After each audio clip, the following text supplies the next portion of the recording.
I've been trying to make it a tradition that around Christmas time I review a game that's been heavily requested by viewers, and this is one of the few games I get requests for that might not be a raging dumpster fire. A few years ago, I reviewed Knack, a PS4 launch title and attempt to create a new PlayStation mascot that turned out to be a graphical tech demo with gameplay, design, and story all coming a distant second in terms of priorities. The gameplay was dirt simple and boring when it wasn't being incredibly frustrating due to garbage controls and unfair design, and the story consisted of a cast of utter morons forcing a scattershot, idiotic, and cliched plot. In other words, Knack sucked, and most other gamers felt the same way. Viewers keep telling me that some dude named Donkey really hardcore likes Knack, but hell, I enjoy the Master of Disguise, who am I to judge?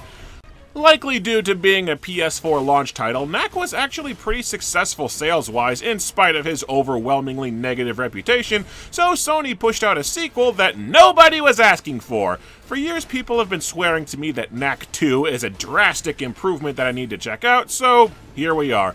Time to finally see if Knack 2 can clear the low bar of surpassing its predecessor. For those who skipped or forgot the first game, a brief recap. The world of Knack is filled with dense metal relics that power the world's technology, and a doctor named Vargas created Knack, a golem that can absorb relics into his body to increase his size and physical strength. The world is also inhabited by goblins who despise humans, are generally violent on sight, and in a staggeringly misjudged move, seem to share some elements with Native Americans, but we're supposed to hate them because of a crystal war that was mentioned once and never explained. Knack and his friends, Lucas the Doc's child assistant, and Ryder an adventurer, fought an evil goblin called Gundahar and stopped him from waging war on humans, in between a completely separate plot revolving around a rock-stupid Lex Luthor XP, because I maintain that Knack had two scripts and just used them both. In the sequel, Lucas takes his friends to basically pillage a goblin holy site, and he accidentally reactivates an ancient goblin droid army, so Knack and his perpetually useless friends that insist on following him around, with a girl this time, have to save the world from an army of goblins and killer robots. And I just realized they're kinda stealing from Hellboy 2: The Golden Army. The game is kind of half platformer, half brawler. You make your way through the stage jumping over obstacles, occasionally solving some light puzzles, and fighting an assortment of enemies. In the first game, Knack controlled like a drunken cow and had pathetic attacks horribly outmatched by literally all the game's enemies, but the combat here is decent. In addition to punches and a dodge, you have a shield that blocks most attacks, a super punch to break enemy guards and give range to your hits, and a grab that snatches nearby enemies and kinda stuns them just long enough to deck them. It doesn't take many hits to kill you, but if you go several seconds without getting hit, Knack reforms and gets his health back. The annoying thing is that once you've taken a few hits, Knack's body gets smaller and the shield stops working, so that's nice. Now it sounds like the combat has tons of options for strategy, but not really. Block everything and Super Punch got me through pretty much every fight. I never found a reason to use other attacks since the 3-hit combo does as much damage, and the body slam is just useless. They even introduce a mechanic where you can deflect projectiles, but the timing is wonky to where it feels like it only works on a few specific enemies, and those enemies dry up like a third of the way through. The few enemies that actually require dodging don't come in until the last 2 or so chapters, and halfway through the game you get an undodgeable, stunning projectile that makes combat a complete cakewalk. You do the exact same thing with little maneuvering about every fight, and it gets monotonous. Most of the puzzles amount to sliding blocks, the few times I needed a hint boiled down to, oh, I didn't know you could do that, and the platforming is pretty bog standard, just typical and generic terrain for most of the game.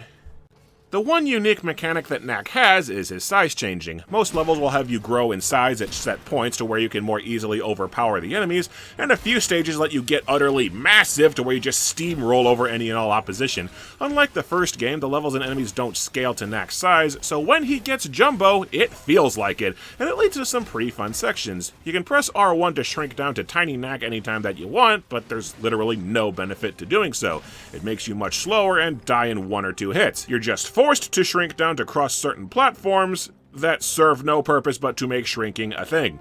There are a few stretches in the game where Knack can absorb extra materials into his body to become Ice, Iron, or Stealth Knack, but these forms don't really do much. Ice Knack has freezing breath that takes so damn long to fire that it's only useful for puzzles. Iron Knack has a whip that's marginally effective in combat, but again, he's mostly used for puzzles, and Stealth Knack might as well do nothing since he just walks through lasers that serve literally no purpose but to make Stealth Knack a thing. They all just amount to a minor buff to your health and strength. Those who remember the first game will recall that they actually took out a super form and didn't add in any new ones, because in this game, Knack never gets wood. You get XP from chests and from defeating enemies that you can use to buy upgrades, but I notice like zero difference in how Knack plays, even with supposed speed and strength buffs to all my attacks. If the upgrades actually make you stronger, I couldn't tell. There are a few extra moves like barely damaging enemies by dashing into them, an uppercut when you grab enemies that you unlock way too late for it to be useful, and early on you get a machine gun punch that I never found a time where it's any more useful than the super punch. I'd swear the game was designed without these upgrades, and they were only included to pad out the number of collectibles. Hidden through the levels are chests that either give you parts for gadgets, or 1 out of 20 parts required towards 2 alternate Knack skins, but the gadgets only suck slightly less than the upgrades. Converting excess shield pickups into XP is about the most useful that I've run into. I sure don't need the teleporter that saves you from dying in a fall when the game's checkpoint system drops you off exactly where the teleporter was going to drop you off anyway. Is Knack 2 better than Knack 1? Most things are better than Knack 1! That is saying nothing! But if I say it, it sounds like a ringing endorsement, like when everyone said that Transformers 3 was better than Revenge of the Fallen. That sounds like praise, but it was still a shit movie!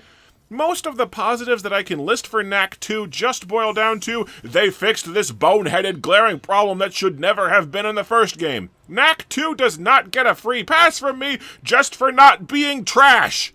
But yes, Knack 2 does fix a lot of the gameplay problems that made the original so frustrating. You don't die in 2 hits, you have more than one attack, this game targeting casuals doesn't require pinpoint precise reflexes, the controls are more responsive, super forms actually do something positive for you, there is at least one ability that actually makes in-game use of the character's powers, you have range to your attacks so that you can actually land hits, you get upgrades before a second or third playthrough, the checkpoint system doesn't bone you, but you'll notice that those aren't really positives. They're basic features bringing the game up to baseline acceptable quality. They elevated the gameplay from infuriating rage to passable. I do not have an issue with anybody liking Knack 2. I don't have a problem with anybody liking any of the games I've slammed over the years. Knack 2 is a competent platform, and I could see somebody liking it. But I was bored through most of the game, and I like platformers, but this game is just friggin' generic as all hell. Look at some of the other platformers that I enjoy. Mario stages tend to cycle through a wide variety of level gimmicks and platforming elements, so the gameplay doesn't get too monotonous. Kirby games don't tend to vary up their levels, but they have tons of copy abilities and attacks to experiment and have fun with. Even Kirby's Epic Yarn, while it doesn't have much gameplay going for it, it's endlessly creative and tingling to the imagination. But even some of the non-mega franchises, like TMNT, the 2007 movie licensed game, it's based on super fast-paced parkour-style platforming. Even though the levels don't have much variety, the core gameplay is a fun rush. Transformers 2 on the DS, its platforming is spent wildly dodging enemy fire amidst fun gun combat. I've played platformers navigated by drawing rainbow paths, platformers navigated by flight, platformers mixed with exploration and shooting, platformers navigated by portal guns, and platformers blended with pounding the ever-loving fudge out of Isabelle from Animal Crossing, but Knack 2? I'm sorry, but set against all of its competition, what unique gimmick and identity does Knack 2 have to stand out? Its size changing and super forms that are barely used, the kinda slow pace to the gameplay, the bog standard environments, enemies, and platforming elements, a few block pushing puzzles. Platformers are one of the oldest gaming genres known to man, with hundreds of games for competition. Being passable isn't good enough. Knack 2 has nothing. It's just a stock, generic, and utterly forgettable platforming game. Nobody remembers Knack because there's nothing about him worth remembering. And I mean that in more ways than one. Knack is not the main character of either of his own games. The hero of the first game was the Doctor, and the hero of the sequel is Lucas. The entire story is told from Lucas's point of view. He's the one with an inner conflict and the closest thing to a character arc. Lucas is the one driving the plot and making all the decisions. Hell, Lucas is the guy who delivers the opening and closing monologues. In both freaking games, Knack is just a drone who accompanies other people on their quests and stories. Lucas even treats him like a pet dog in several scenes.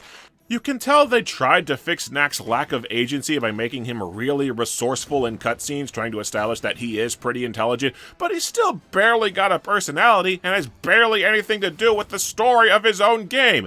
Which leads us nicely into talking about the game's story, because much like the first go-around, there's not much to say about the gameplay, but the story is prime riffing material.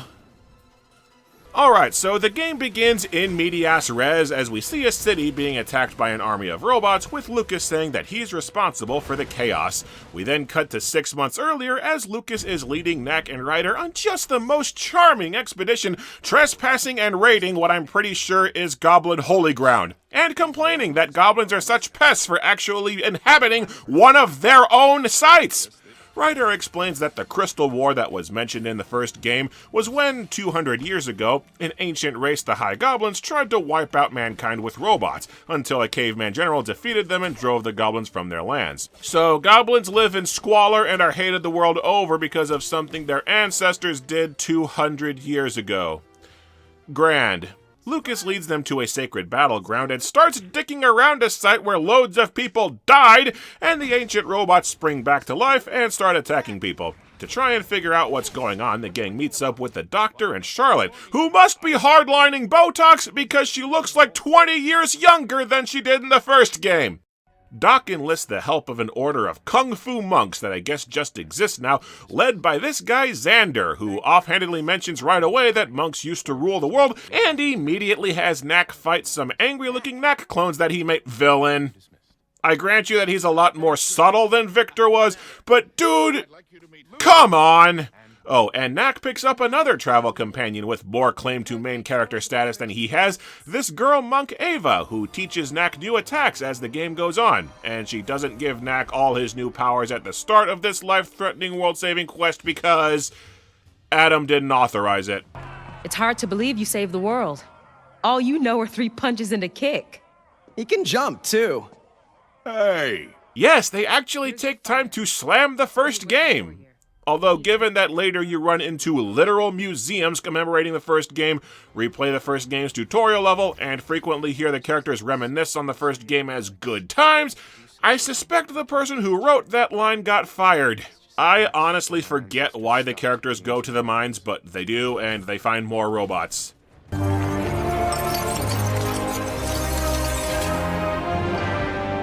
Ice is nice. Knack is cack. There are several chapters of the game that go on for an hour apiece, and the plot crawls along at a snail's pace. It makes the game feel super padded and more boring than the flat gameplay otherwise would be. It doesn't help that even when you hit the end of a level and some plot happens, nothing really happens. They go to the mines, find nothing, go to a factory and get a map, go to some human museum, I honestly missed why, find out the High Goblins are still alive, and get a relic. They follow a map to a hidden invisible goblin city with infuriating jumps over terribly coded invisible platforms, and find out that Gundahar is behind the goblins and robots again because he was such a memorable character that we just had to bring that jackass back. They go to a dig site basically just to see some big robots, and then they just find Gundahar's base and go fight him. That is literally all that happens across 5 hours of game time. I kinda like Chapter 4's platforming over gears and laser puzzles, climbing a clock tower while tiny, and a few rampages as Giant Knack just for the appearance of some variety, but they're all just brief spurts of interest in a sea of padding. And now it's time for everyone's favorite game show, You're a Dumbass!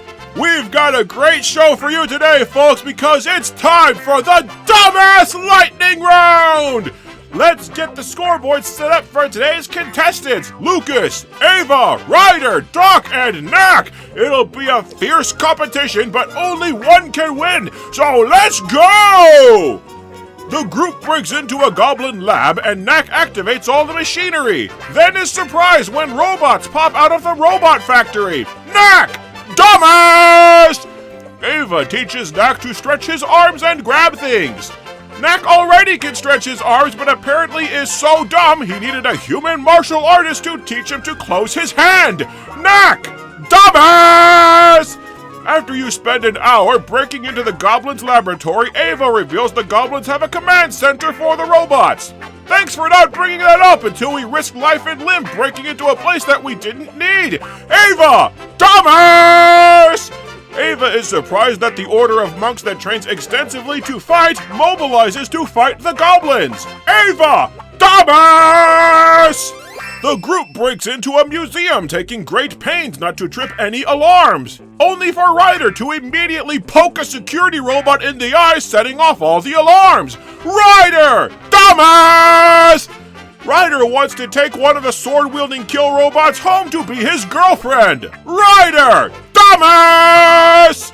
After Lucas has single-handedly led several successful missions against the goblins, Vargas, who's been sitting on ass at home doing nothing, chides and belittles Lucas because he literally cannot process Lucas hanging out with a girl. Doc! Dumbass! Lucas takes the MacGuffin relic the goblins really desperately want and brings it with him to the goblins' main base so that it can be stolen. Lucas! Dumbass! In the middle of a high-tech goblin city, Lucas says the group should split up, even though without Knack they're as useless as a man's nipples fighting the hordes of goblins infesting the city. Lucas! Dumbass! The heroes return from successfully sacking a goblin stronghold, and the doctor, who still cannot wrap his head around Lucas being in proximity to a dickless human, belittles Lucas over nothing again so that he gets pissed and gives the MacGuffin relic to the obvious bad guy. Doc! Dumbass! Lucas thinks that Knack can take on a Titan, one of the Jaeger-sized war mechs the High Goblins built. He says this after having seen that a Titan's head is bigger than Knack's entire body. Lucas! Dumbass! Lucas pieces together that every site the robots have woken up literally forms a straight line pointing towards the ocean. But Doc and Ryder completely dismiss this evidence as idiotic, because the goblins have Jaegers and cloaking technology that hit a city for 2 centuries, but an island or a boat is simply impossible fantasy. Doc and Ryder, dumbass! In Chapter 8, Ava teaches Knack a ranged boomerang attack that would have been super useful to have several many hours ago. Ava! Dumbass! You run into an evil Knack that demonstrates shape-shifting powers the real Knack has never and will never attempt. Knack! Dumbass! And that concludes our lightning round. Holy shit, we have a 5-way tie! Everyone in this game is a dumbass! Big head to our contestants today. You all make me sick. You fight this guy Rothari, who's a high goblin, and he's pissed that Gundahar got chosen to join some high council over him. That's actually kind of a neat setup, hints that the goblins might split into factions, and a potentially interesting Starscream-like character. Well, he's gone. You fight Gundahar in Chapter 8, and the game doesn't even try to pretend like this is the actual final boss. You just fight 2 robots that you've already been fighting throughout the game. You take down Gundahar, and Xander uses that MacGuffin relic from earlier to take over the robots and set the monks over conquering the world. At least this game fully resolves one villain before moving on to the second, instead of the 2 constantly interrupting each other like the first game. I was going to ask how Doc and Charlotte didn't pick up that the monks are evil when they've supposedly been living with and studying them, but then I realized they're both stupid. There's absolutely nothing stopping Knack from just decking Xander in the face when he's flat out admitted that he's evil, but Ava gets in the way because she trusts Xander. She knows that him slaughtering goblins en masse and using an army of murder bots to forcibly take over the world has to be for good. Knack, use the moves that Ava taught you to grab her, set her aside, tie her up, and then kick that squishy loser's ass! But he doesn't, and Xander gets away while Knack and Lucas are stranded on the island because I guess Xander killed all the goblins off screen and the goblins don't have any transport off? What? Why didn't you stop Xander? You're only like 4 times his size. Must be easy to stand back and bark orders. You didn't answer his question, jackass! Maybe we could find something to help us get home. Build a raft. We have 1 wrecked plane. And a few pine trees. Cut down some trees, either tie or nail them together, and build a raft. There's gotta be a way to get home. I just can't think of it. Build a raft! Knack can transform into a propeller, or failing that, he can row. Put one of the robot's sword arms on a pole to fish for food, and build a raft! But no, it takes a month and a half for Lucas to come up with building a plane out of spare robot parts, and a further 4 months to build said plane because the plane is a plot point for later. Between this and the adults finding it impossible that anything could exist on water, do boats just not exist in this world? So Lucas and Knack return to civilization to find that Xander has conquered most of the world, and they have to form a resistance movement to take him down. Okay, as stupid as the path that got us here is, this is the first time in either Knack game that I've been interested in what's going on. And the chapters get shorter at this point to keep the plot moving at a decent clip, so hell, the game is actually kind of engaging through this stretch. They established earlier that Katrina, the Mercy Graves XP from the first game, now has her own private security firm producing robots with big purple boobs and spinning laser swords stolen from the Inquisitors in Star Wars, so you have to spend a level breaking into her headquarters to ask her for help because did she not know that there was an evil madman with an army of robots taking over the world? Do phones not exist in this world either? I don't know why I'm complaining. The stealth level and obstacle course breaking into her base is some of the best variety the game has. So with an army of purple boob robots in tow, the heroes storm the monks' home base, with Lucas and Knack going in first. I get it. Xander's making a robot army. What? I get it. Xander's making a robot army. 6 months in universe and an hour of game time after Xander's used an army of robots to conquer the world, Lucas finally figures out that Xander's plan is to use an army of robots to conquer the world. He's done it! Lucas has crossed the ramps can be used as ramps dumbass award! He is winner! He has transcended normal idiocy into the halls of morons legend! Xander lets slip that Knack and Lucas were supposed to die on that island, which finally clues in Ava that maybe he's the bad guy. This exact same thing happened with Charlotte in the first game, so what is it with women in these games being completely oblivious? Ava helps you, and there's a cool stealth level sneaking past enemies stuck as Tiny Knack, but Xander gets away, so you track him to an antenna on an island that buffs all the robots by giving them shields. The platforming in this level is actually pretty good as it finally gets some teeth and requires some actual timing, and the combat is no slouch either. You start fighting robots with shields that you have to knock off cliffs, which is kind of a clever mechanic. Oh, Ava just teaches you how to throw a Hadouken to break shields and fight them like normal enemies. Never mind! Ava reveals that Xander wants to take over the world because people laugh at the monks. Monks used to rule the world in caveman times after the Crystal War, but as society evolved into modern cities, which seems like it should have taken more than 200 years, the monks just somehow fell out of power and now nobody takes them seriously. Xander doesn't bring up any real grievance with the current government, why he thinks monk rule would be better, or what he wants monks to accomplish in governing. He just wants to take over the world because... And I need to talk out of my ass for a few minutes here, because right here is when it hit me why Knack is so damn forgettable to me. I was ready to give this game credit for Xander and his monks being fascists. The first thing he does when he sees his power is attack goblins, and I saw the parallels. He rises to power by promising to persecute a dehumanized minority, only to oppress everyone outside his party once he's in charge. He clearly sees the monks as the chosen people, and he seems to have no philosophy for governing beyond just propping up his own glory. Even Ava's trust in Xander as an authority figure, despite his horrifying plans, is taken directly from Nazi Germany and social experiments they ran to understand how Nazis gained so much power. Nope! You're not meant to read any subtext to the entire goblin civilization being treated as subhuman to the point our heroes don't give a shit about robbing and slaughtering them. You're supposed to ignore the lore that the game's been lecturing to you and just treat the goblins as faceless cannon fodder.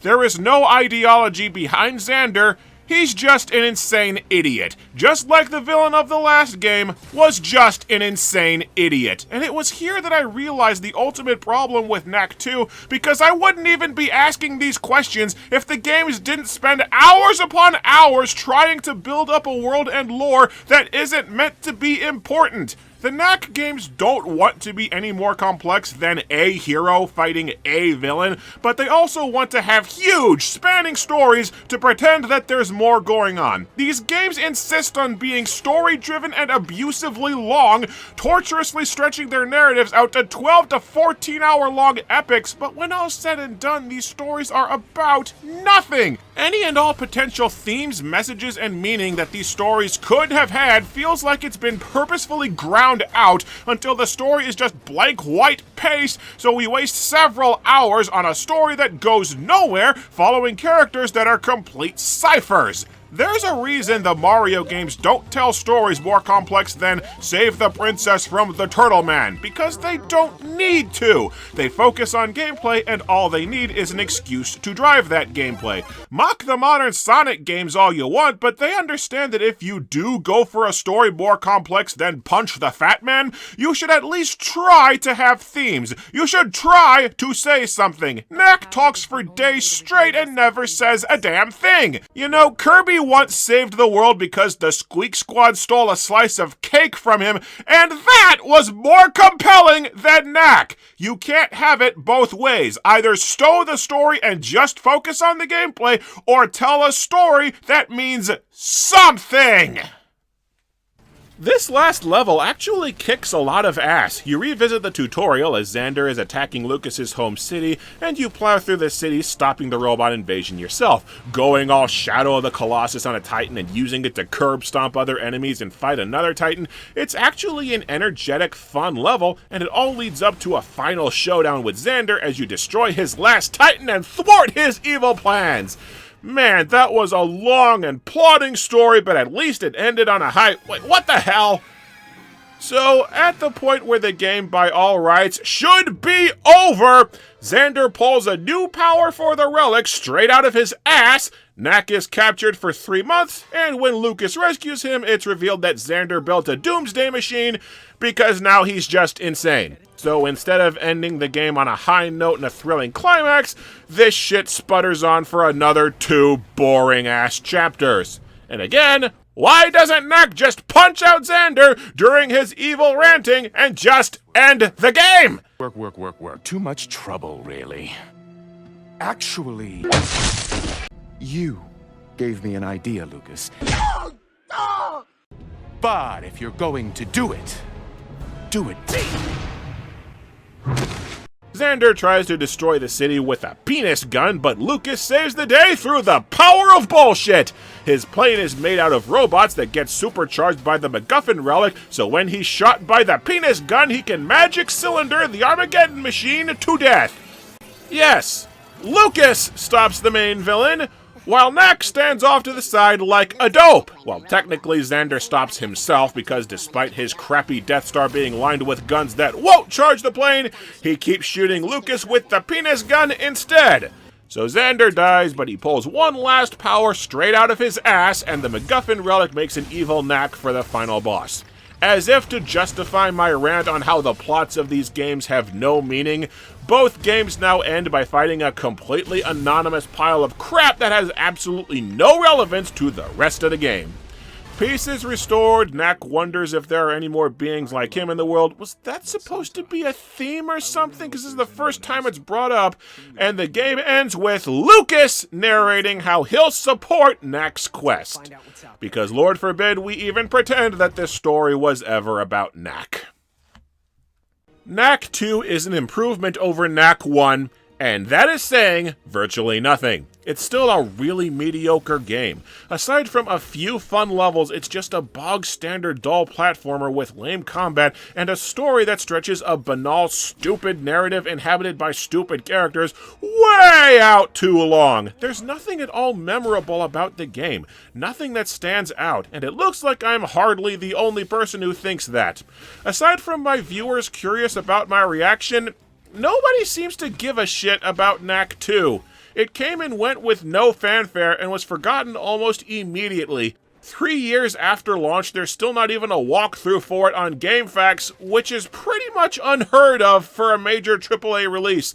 Hell, the GameFAQs entry is almost completely blank, except for 3 questions about trading items and someone asking why Knack can't throw his shield like Captain America. Sony has never even mentioned any plans for a Knack 3, to the point it's become a mocking meme among Sony fans. In fact, even that Sony executive who rode my ass over the first game doesn't seem to care. Where the hell is that guy anyway? Who is this? Yeah, this is Dark Lord Jetto 1. Still rocking that stupid name, huh? Yes, I'm workshopping a new name. Listen, I'm reviewing Knack 2. Why aren't you out here defending your baby? Oh, who gives a shit about Knack 2? Knack 2 launched against Super Mario Odyssey and got its teeth kicked in sales-wise, but it also opened against and lost to the Crash Insane Trilogy. Crash was a monster success that reinvigorated one of Sony's most beloved mascots with 2 follow-up games selling gloriously. So why waste time and money trying to fix and force a new mascot when an old one's doing just fine? Well, I grant you Crash is a massive improvement. Just seems sad that Knack's been left out in the cold. No, what's sad is that you're a demented furry who defiles his PS4 with that blue-haired whore, Crystal! Okay then, we're done. In conclusion... What? Filthy degenerate! So, there you have it. Knack is done, and nobody cares. Turns out that when people only remember you for not being the worst thing ever, people don't actually remember you at all.